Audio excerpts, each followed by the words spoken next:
Right, so a pretty forgettable season for Real Madrid. No silverware to speak of, except of course the UEFA Super Cup, but I don't think Real will call it a successful season with just that, right? Losing every single Clásico from 4 different attempts.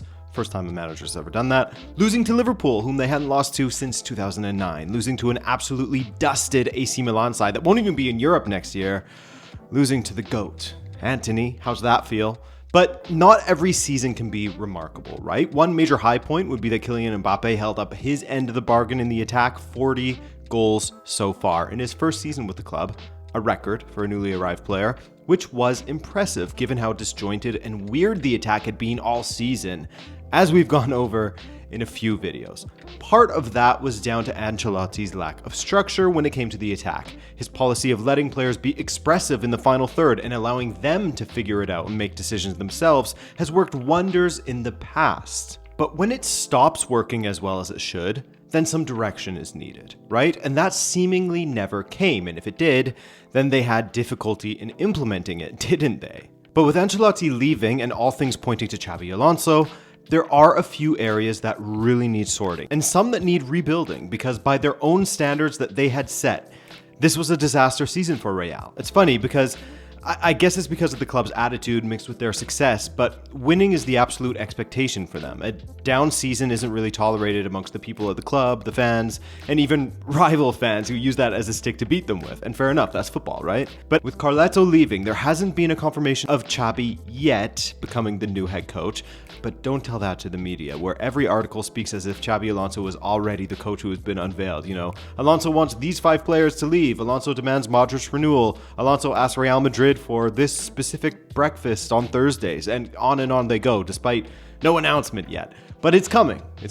And realistically, there have been conversations between Xabi and Real Madrid as far as some general planning, squad planning goes. Some guarantees that Xabi would have wanted as far as recruitment before signing on, etc. And so, speaking of recruitment, there are a few positions that Xabi will have to address, and a few that seemingly have been addressed already for the overall stability of the team going into next season and how they need to stop this cascading effect of issues that start from the back line.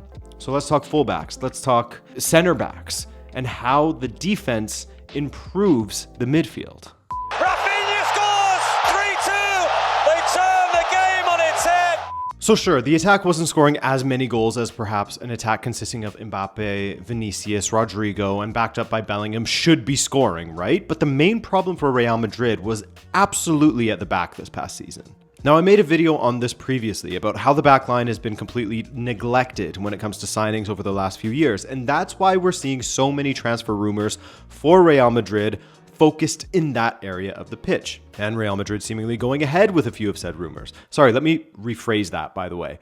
The players associated for a potential transfer to Real Madrid are not because of my video. I know it sounded like I was saying that. I'm a nobody. But because it's even more obvious as the season rolled along that the backline's injuries was causing a cascading effect throughout the team, pulling players out of their original positions to fit into the back line, that made it more difficult for Ancelotti's already difficult job. Okay, so let's talk some signings for defense. We've already seen Dean Huijsen announced as a signing for Real Madrid next season, the Netherlands-born, Spain-raised, recently turned 20-year-old, who in my opinion was the best young player of the Premier League season. And yes, I consider only players 21 and under. I'm not a weirdo like the official award that has older guys in the running. So bizarre. Huijsen himself has said in the past that, quote, "The main reason to go to Italy was to improve my defensive game. I wanted to become a more complete player. In Spain, the focus was ball control. And then in England, I learned all about intensity. I learned a lot from the high tempo and one-on-one situations."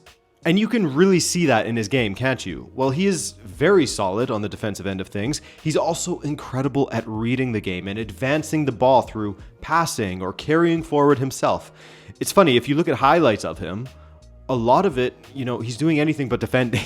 He's quite impressive with the ball at his feet. The guy is in the 96th percentile among center backs when it comes to shot creating actions and expected assists. He's in the 93rd percentile, again, when it comes to progressive carries, and he averages 4.96 progressive passes per match. And as for the, reading of the game part that I mentioned, he's in the 96th percentile when it comes to interceptions and clearances. I mean, he's a pure footballer, as in he can do a bit of everything and do it well. And given he grew up in Spain, he's fluent in Spanish, obviously, he will take no time to adapt. This is an area of the pitch where Real Madrid had been torched by injuries and is why Asensio was leaned upon so heavily. To his credit, he did well, but clearly backups were needed as Real Madrid can't survive on 2 or 3 center backs for long stretches.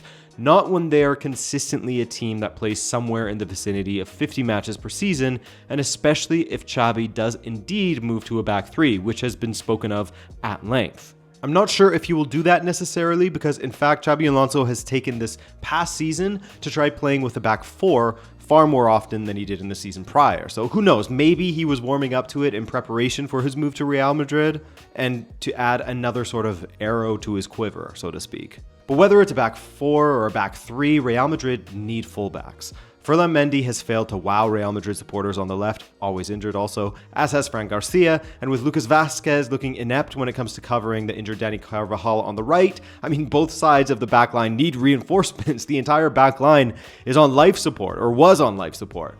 So when it comes to the left, it's looking like Real Madrid have identified someone from the club I support, Benfica, as their guy. Now, that guy is Alvaro Carreras, someone who actually played for Real Madrid's youth side and who has a 50 million euro release clause. Benfica isn't willing to negotiate right now and point to the release clause if Real want him, but I've heard that one before. I wouldn't put it past us to negotiate for something around like 35 million euros and try to get a youngster from Real Madrid, something like that. So you're probably wondering, what kind of player is Carreras? How has he developed over the years?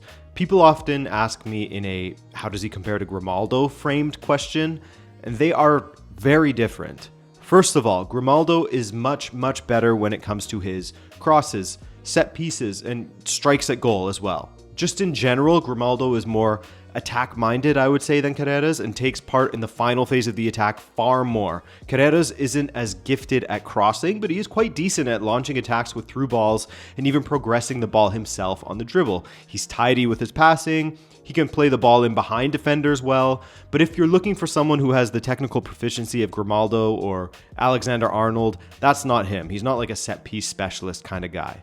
Where he does outshine both of those players, though, is the defensive side of things. He's not a perfect shutdown defender, that's not the case, but he will add some defensive solidity on Real Madrid's left if he is to join them, without compromising too much on contributions in the attack. If you'll remember the first match Benfica and Barcelona played this season, that epic 5-4, Carreras did a fantastic job in containing Lamine Yamal. Yamal's biggest contribution was winning a penalty from a nice dive when Carreras touched his shoulder for a moment. As the season progressed and Yamal improved even more, the same couldn't be said in the second leg of the last 16 because Carreras was suspended for that game. But in the first leg, he kept Yamal off the score sheet once again. Keep in mind, however, Barca were a man down from the 22nd minute in that match, so not a perfect example, but just to give you an idea, he's good defensively, in my opinion. I use that as a barometer because I'm sure most Real Madrid supporters would be interested in that particular example.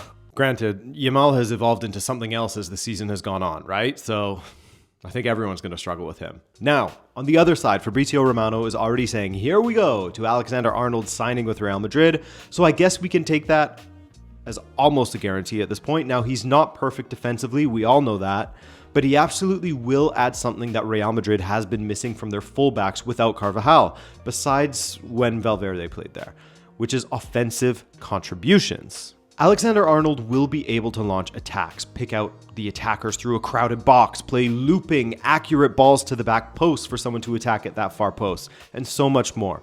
Plus, with the other signing of Carreras, should it happen, that also allows the midfield to retain guys like Camavinga and Valverde for their preferred positions, which is huge, and Tchouaméni as well. Speaking of the midfield, Alexander-Arnold contributes in another way. This is farewell from the German, a club legend So when you talk about the attack, you have to talk about Toni Kroos' retirement and how much the team had missed him in the midfield. Not just for his ability to play a through ball, but his overall control that he brought to the midfield. Real Madrid doesn't have anyone in the midfield that can provide that, especially when the neglect for the back line has dragged guys like Tchouaméni, Camavinga, and Valverde, Real Madrid's best midfielders, some of them at least, into the back line for long stretches. So now that the back line is addressed in theory, the midfield benefits from it also without the need of even making any signings, right? I think that Arda Güler should have been utilized a little bit more as a creative midfielder instead of just giving him the scraps on the right wing, but that may change in the coming season, whether it's Xabi utilizing him in that sort of inside right channel where he's so comfortable, or him getting more time on the wing should Rodrigo end up leaving. Now, before I get to someone in the squad who can provide those forward cutting passes, here's another name of a midfielder Real Madrid could go for if they are willing to spend more on transfer fees this summer. Angelo Stiller.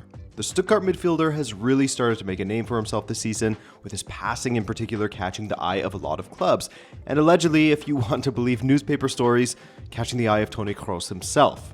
He operates well as a deep-lying playmaker, and while his long ball accuracy numbers aren't at Kroos' level, nobody's are. I think it's unrealistic to look for an exact replica of Toni Kroos, right? He is still fantastic at passing, and most of his passes, are going forward. Is he ready for Real? Probably not quite, but he's someone who Xabi will be familiar with and will definitely keep an eye on. But anyway, Real has Dani Ceballos as someone who was seen as potentially being able to give you some of what Toni Kroos brought to that midfield when it comes to his passing ability. But there's another guy who has proven he can help in that regard, Alexander-Arnold. No, I don't think he'll be deployed in the midfield, but he may invert there at times, as he often does.